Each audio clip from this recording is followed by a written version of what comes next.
गोपीनाथ मुंडे एकच वंजाऱ्याचा आमदार होता, एकच. तो एकच आमदार होता तरी सुद्धा त्यांनी ओपन मधले वंजारी ओबीसीत आणले आणि ओबीसीतले वंजारी एनटीत आणले. मराठ्यांचे किती प्रतिनिधी होते? अरे सगळ्यात जास्त महाराष्ट्रात मुख्यमंत्री कुणाचे झाले? मराठ्यांचे. उपमुख्यमंत्री मराठ्यांचे, आमदार मराठ्यांचे, खासदार मराठ्यांचे, साखर कारखाने कुणाचे? मराठ्यांचे. दूध डेअरी कुणाची? मराठ्यांची. ऑइल मिल कुणाची? मराठ्यांची. पेपर मिल कुणाची? मराठ्यांची. बागायत समिती कुणाच्या? मराठ्यांच्या. शाळा कॉलेजेस कुणाचे? मराठ्यांचे. जिल्हा परिषदा कुणाच्या ताब्यात? मराठ्यांच्या. पंचायत समित्या कुणाच्या ताब्यात? मराठ्यांच्या.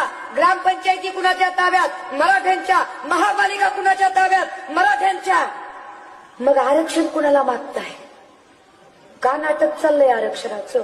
अरे जर सत्तेतच तुम्ही आहात तर